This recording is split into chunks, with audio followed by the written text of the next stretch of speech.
Muito bem, estamos de volta aqui. A gente falou na última aula sobre esse vetor tensão das casas, criamos esse vetor e pedimos um resumo estatístico, e vimos que o resumo estatístico não ajudava muito nesse caso, porque ele via como valores numéricos, entregava mínimo, máximo, mediana, média e até os quartis, que a gente vai falar sobre isso mais adiante. Então, quando eu transformo em fator esse vetor, aí ele me entrega respostas interessantes, que existem 5 respostas com 110 e 2 com 220. E aqui ficou muito mais interessante ver esse vetor numérico como fator. Tá? Agora a gente vai falar sobre opiniões sobre um produto. A gente vai começar escrevendo o vetor opinião. Perceba que o vetor opinião eu não usei o til. E nem vou usar til nem acentuações quando eu quero definir objetos. Tá? Isso é um hábito que eu quero que vocês criem. Tá? Depois eu explico mais adiante quais são as implicações, o que é que a gente ganha. Né? Fica mais fácil algumas coisinhas que a gente vai fazer. Então, criei esse vetor opinião, onde eu concatenei algumas opiniões das pessoas. Digamos que a primeira pessoa respondeu sobre um determinado produto que ele era bom, a outra regular, ótimo. E assim eu fui separando as respostas por vírgula. Eu vou criar aqui o vetor, perceba que ele já aparece aqui em cima, que eu já tinha dado um Ctrl Enter para testar. Ele é um caractere, tá? Que é bom, regular, tem 8 entradas, ou seja, 8 respostas. Eu posso pedir para exibir essa opinião, ó.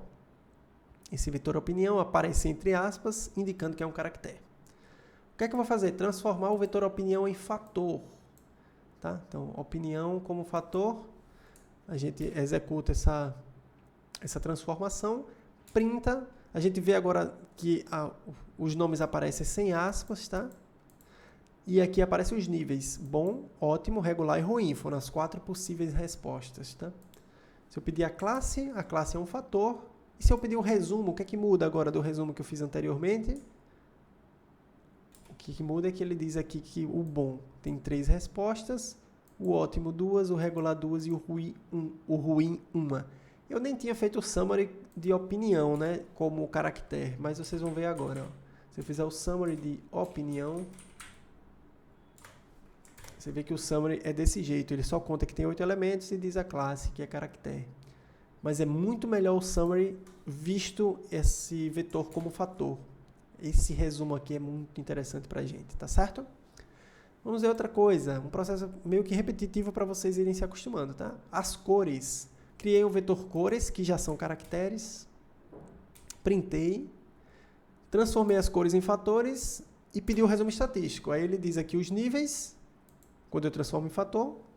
E o resumo estatístico me diz quantas respostas tem em cada um. Amarelo, azul, verde e vermelho, cada uma recebeu 2 respostas, tá? Bom, o que a gente fez até agora? A gente foi criando vetores, às vezes eles eram numéricos, às vezes eram caracteres, depois eu converti para fatores, porque eu precisava trabalhar com eles como fatores. Nem todo vetor eu vou querer trabalhar como fator, alguns eu vou querer trabalhar como numéricos mesmo, tá? Mas eu posso fazer essa criação para não ter que criar um vetor. Aí depois eu chamo outro vetor como fator, converter com fator, como s.factor. Eu já posso criar direto o vetor como fator. E é isso que a gente vai fazer agora, criando diretamente fatores. Criando fatores diretamente. Ó. Exemplo 1, vamos criar um vetor satisfação. Vou até limpar aqui com a vassourinha essa nossa aula, tá? Olha o vetor satisfação. Ó. Perceba que eu nem usei acentuação. Para criar o vetor satisfação como fator, eu tenho que usar a função factor no começo, abre o parênteses e fecha o parênteses dela, tá? E dentro, você coloca a função concatenar, como a gente já estava utilizando antes. E você cria. Quando você criar esse vetor satisfação, ele já vai ser um fator. Ó, satisfação, deixa eu limpar isso aqui. E vou fazer um print de satisfação. Ó, alto, médio, baixo, alto. Ele dá as primeiras respostas.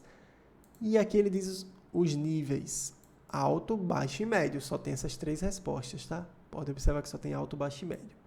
Você pode pedir a classe, ele vai dizer que é um fator, e você pode pedir um resumo estatístico. Alto, baixo e médio tiveram cada uma 2 respostas, tá? Exemplo 2, tipos de clima. Clima é o vetor, tá? Fator, aí, Czinho, ensolarado, ensolarado, chuvoso, nublado, ensolarado, nublado. Vamos criar outro aqui. Vamos criar mais um nublado. Abre aspas, tem que escrever do mesmo jeito. Não pode botar um N maiúsculo, não pode errar a palavra, porque senão vai dar um probleminha. Criei, fiz um print, ele já diz aqui que os níveis têm chuvoso, ensolarado e nublado. Observa a classe, que é um fator, e o summary já te entrega aqui o resumo estatístico. Chuvoso tem 2, ensolarado 3, nublado tem 3, tá certo? Então é isso. Aqui embaixo vocês vão encontrar alguns exercícios para que vocês pratiquem a criação de vetores, convertam esses vetores em fatores e também façam os fatores diretamente, sem precisar criar e converter. Já ir direto, desse jeito que eu mostrei para vocês, usando factor, abrindo parênteses e usando a função concatenar. Espero que vocês tenham gostado dessa aula. A gente se encontra na próxima aula. Valeu!